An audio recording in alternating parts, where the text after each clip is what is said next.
படிப்பிற்கும் தொழிலுக்கும் வேலைக்கும் ராசிக்கும் தொடர்பே கிடையாது. நம்ம வாழ்க்கைக்கும் ராசிக்குமே தொடர்பு கிடையாது. அப்ப ராசியை வைத்துக்கொண்டு எதையுமே புரிஞ்சுக்க முடியாது. அப்ப சந்திரன் ஒரு ராசியில இருக்கு, இந்த ராசியில சந்திரன் இருக்கு, இந்த ராசிக்காரங்க நீங்கன்னு சொல்லி உங்களுக்கு இந்த பலன் இருக்குன்னு யாருக்கும் சொல்ல முடியாது, இந்த வேலையை சொல்ல முடியாது. இப்ப வேலையை புரிந்து கொள்வதற்கு கிரகங்களுடைய ஸ்டேட்டஸ், அடுத்து கிரகங்களுடைய இணைவு. அப்ப நான் ஆரம்பத்துல 2-3 இன்டர்வியூ முன்னால சொன்னது போல கிரகங்களுடைய இணைவை வைத்து புரிந்து கொள்கிறோம் ஜாதகத்தை.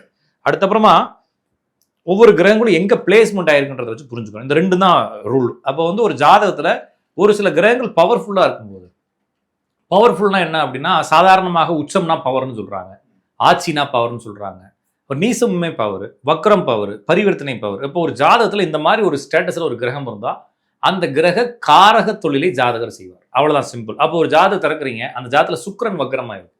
அப்ப சுக்கிரனுடைய தொழில்கள் என்ன?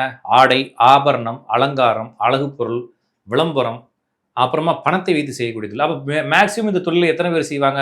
மீடியாக்குள்ள நிறைய பேர் இருக்க மாட்டாங்க. இருந்தாலும் மீடியா வேலை செய்யலாம். அப்புறம் சுக்கிரன் பலமா இருக்கும்போது பணம், அப்போ பேங்கிங் டொமைன்ல இருப்பாங்க. ஐடிக்குள்ள இருக்கேன் சார்னு வாங்க, ஆனால் பேங்கிங் டொமைன்ல இருப்பாங்க. நிறைய பேர் பேங்க்ஸ் எம்ப்ளாயஸாகவே இருப்பாங்க.